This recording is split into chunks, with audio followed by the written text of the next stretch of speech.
Salvadora, and together with Krisha Rose Punay, we're going to have our policy proposal with the issue rising costs of education. First, let's analyze the policies that are linked with this issue. First is the expanded government assistance to teachers and students for Private Education Act. So this policy provides vouchers to underprivileged students for private school enrollment, easing the public school congestion and enhancing access. This prioritizes the lowest 5 income deciles and sets the quality standards for participating schools, with a new Bureau of Private Education for oversight. Next is the 2026 DepEd budget, which allocates the 1.345 trillion pesos for classroom construction, tutoring programs, feeding programs, and teacher hiring, meeting UNESCO's 4 to 6% GDP benchmark. Next is the Universal Access to Quality Tertiary Education Act, or RA 10931. This provides free tuition for public universities and TS subsidies, which includes our university. However, the SB 2905 is proposed to amend it due to misallocation of funds. The tertiary education subsidy shifted from 74.24% of the poorest students in the year 2018 to 2019 to 30.74% in the year 2022 to 2023, with more going to private non-state institutions. Then we have the National Student Allowance Program, or NSAP, which offers 1,000 pesos monthly for K-12 and college students for education-related expenses only via digital cards or vouchers. Lastly is Makakapagtapos Ako Act, which proposes free supplies, uniforms, and local government aid for public school students from kindergarten to graduate schools, plus free support for licensure exams and technical vocational programs. Current policies do not address the inadequacy of tertiary education subsidies to cover full educational cost. For example, PES amounts were reduced from 60,000 to 20,000 for private HEIs and 40,000 to 20,000 for public HEIs, leaving students unable to cover for non-tuition expenses like transportation, food, and materials. Additionally, subsidies are not reaching the poorest households as intended, with only 1 in 1,014 students receiving PES in 2021. Our proposed policy is Targeted Tertiary Education Subsidy, or TTES Act. Our goal is to ensure 90% of subsidized low-income students complete their tertiary education programs by 2030. Second is direct at least 80% of tertiary education subsidies to students from the lowest 3 income deciles, including 4Ps and Listahanan 2.0 beneficiaries. Thirdly is to cover 100% of essential educational costs such as the tuition, materials, transportation, food, and accommodation where needed for eligible students.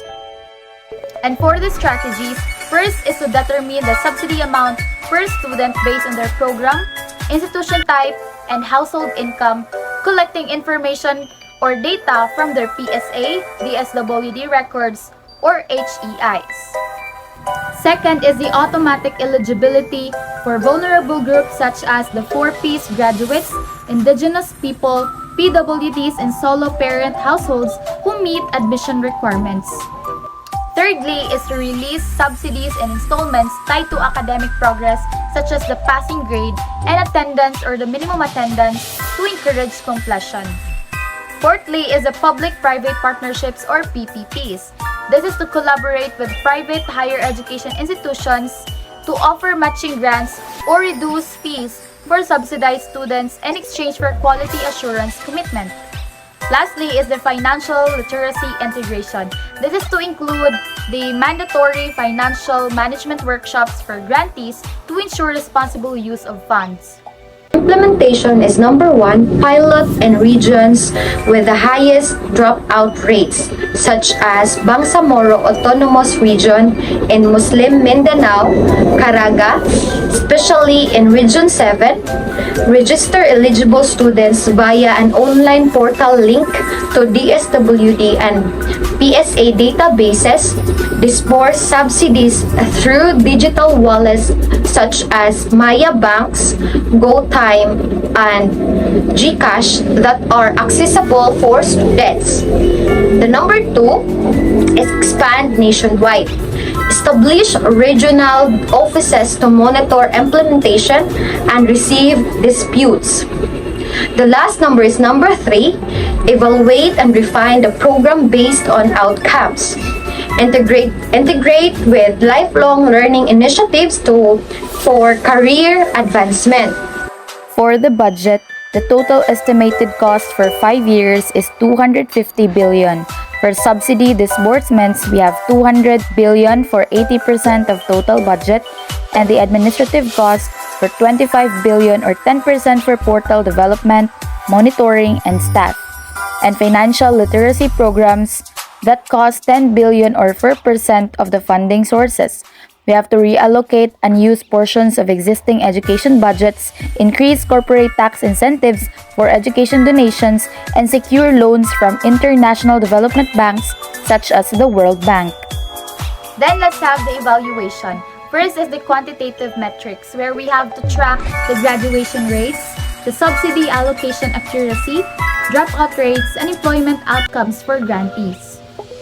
Second is a qualitative assessment, where we have to conduct surveys for the students, HEIs, and stakeholders to measure satisfaction and identify some drawbacks and challenges. Lastly is the annual review, in which we're going to publish reports on program performance and adjust policies based on the surveys or the findings that we gather from the quantitative metrics and qualitative assessments. This policy is highly necessary as current subsidies are insufficient and misdirected, failing to achieve the goal of reducing poverty through education. High dropout rates among low-income students waste public funds and limit economic mobility. The TTES Act addresses these gaps by ensuring adequate targeted support. For effectiveness, we ensure first, targeted allocation, automatically eligibility for vulnerable groups, ensure subsidies reach those most in need. Number 2 is sustainability. Funding sources ease government budget burdens while improving access to quality education. Next is economic impact. Increasing tertiary completion rates will enhance the employability of Filipino youth, boost productivity, and contribute to long-term economic growth. And that would be all for the proposed policy for the rising costs in education.